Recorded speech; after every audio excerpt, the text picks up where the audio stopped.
People always say, why you don't talk about boxing no more? Why you don't talk about boxing no more? We talk about boxing when it comes to something about boxing that is interesting or a fight that is coming up that is interesting or something I'm interested in. Other than that, I like to save it for Rope Radio where there's 3 hours of boxing talk on one day.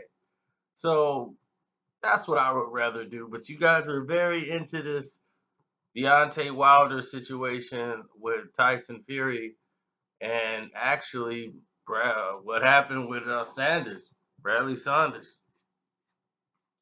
Um, Obviously, Deontay Wilder is very good at putting on a show outside of the ring just as much as does inside of the ring. So, just because I said that, I might be into his path. Man, what's this I hear quote you said, Carcino? You know I mess with you. Now all of a sudden you said I put on the show outside the ring just like I put on inside the ring. What you trying to say I'm faking? Huh? Huh? Huh? And so, I mean, no, that ain't what I meant. I mean, you put in entertainment in both areas.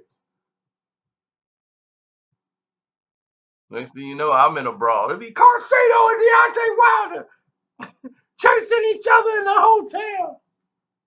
Um, Sometimes you got to figure out what's promotion, what's not, and how far things can go. Wilder is the type that I don't think he could do promotion because when his adrenaline get going, hands gonna start flying. Dominique Brazil already done lost outside the ring. So him getting in the ring, I don't see his chances faring any better. Now Bradley Saunders came over there, shook his hand. Hey, how you doing, champ? They shook hands.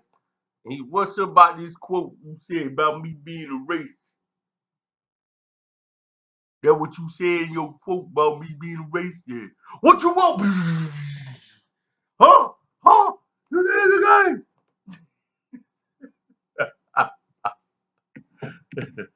So of course, Wilder is deemed angry black man. Every time you see Deontay Wilder, they deemed him the angry black man. And TMZ, everybody wants to be around to see what happens when angry black man goes off. And it works for him, because he knocks people out in the ring. And that's when you get in the ring and you're knocking people out, then, it changes people's perspective. They thought once he fought tougher competition, people wouldn't be knocked out. They were wrong.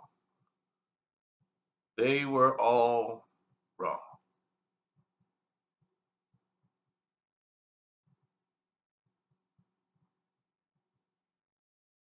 Now we look at a situation where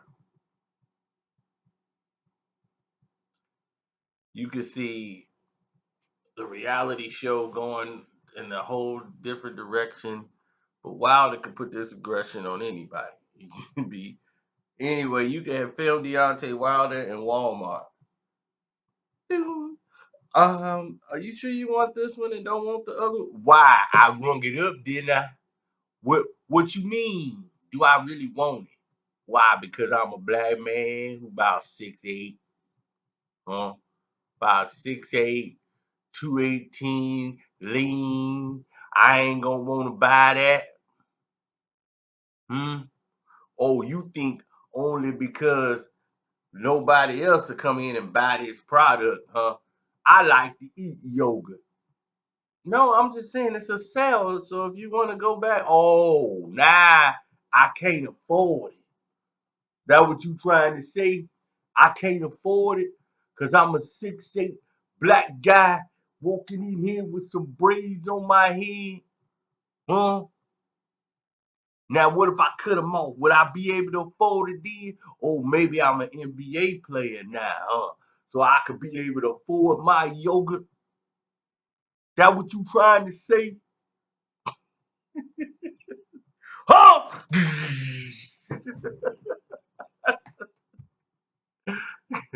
Oh man. Anyway, Tyson Fury won in one of the most set up fights I've ever seen in my life. Whoever put that fight together should be embarrassed. That guy, you ever talk about somebody who was just paid just to hold his hands up and not get hurt? That was it. It was so embarrassing to watch. It was like, are they serious? Is is this really gonna be called a fight?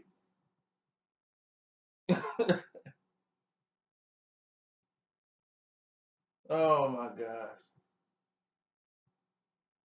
But they did call it a fight. and because they called it a fight, now that was the build up for Tyson Fury fighting Deontay Wilder. A fight that's gonna make a lot of money for a lot of people. It is.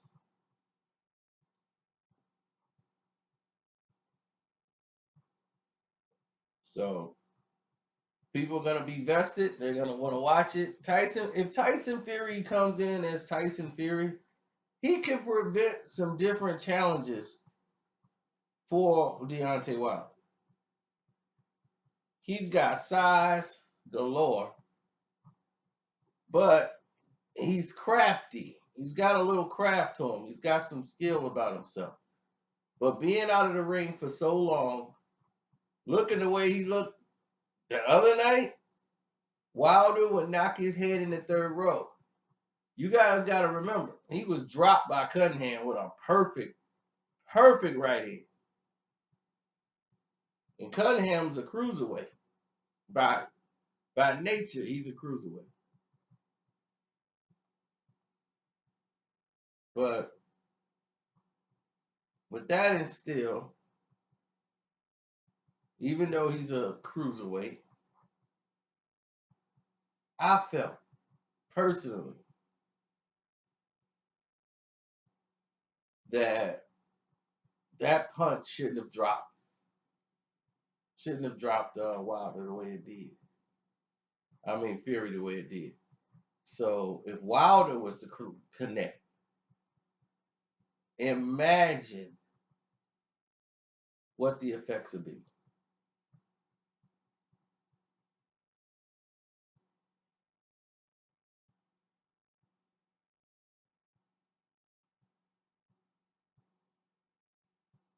That's all I'm saying.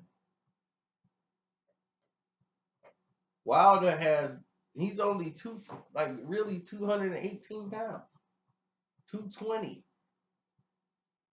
He's not a big guy. Me and him about the same weight when we step on the scale. He's not a very big guy, but his power is big. His power could stop a rhino, and his legs are like toothpicks. So you like, how is he getting this power? Where's this power coming from? It's his back. You see that back like it's protruding out of his body? That's where that force is coming in at. When he land that blow, poof. All she wrote. All she wrote.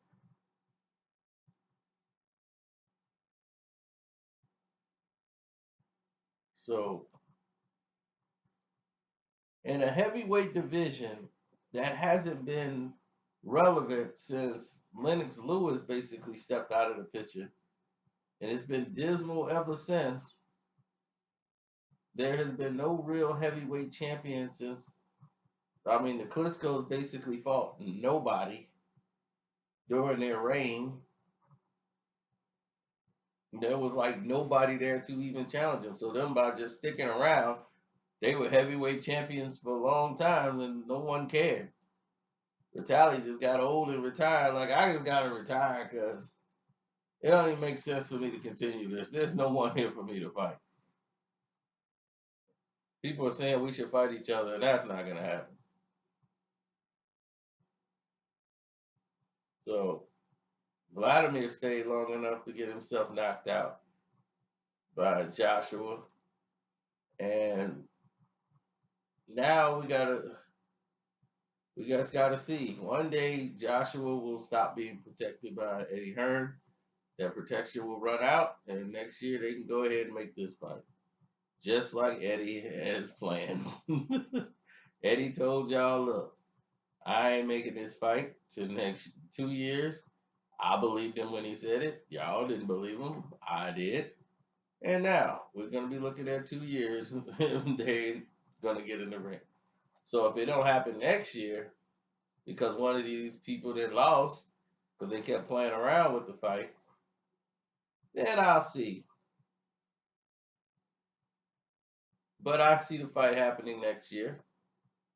They will somehow come to an arrangement and an agreement.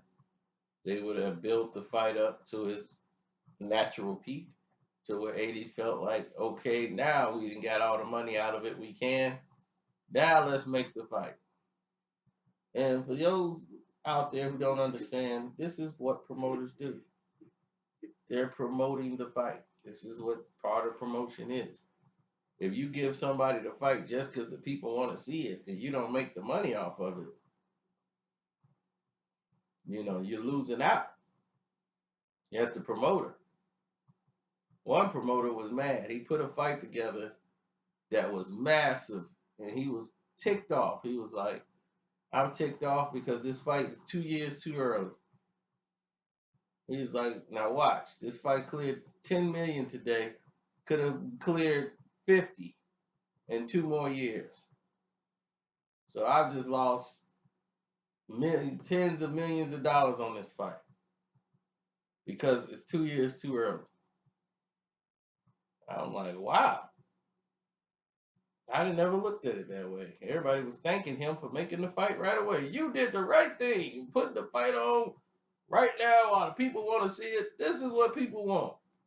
He looking like, man, I should choke you. I'm ticked off this idiot signed this contract to make this fight happen. This fight ain't supposed to happen for 2 more years. Now we're gonna lose tens of millions of dollars just to make some people happy. He want to prove he's number one. Who does this? You getting paid. That's who's number one. Whoever got the most money. Oh man. But anyway, I'm out. Don't forget to support the page. Click in the link in the description box. Leave a donation and a message, and I'll holler at you guys later.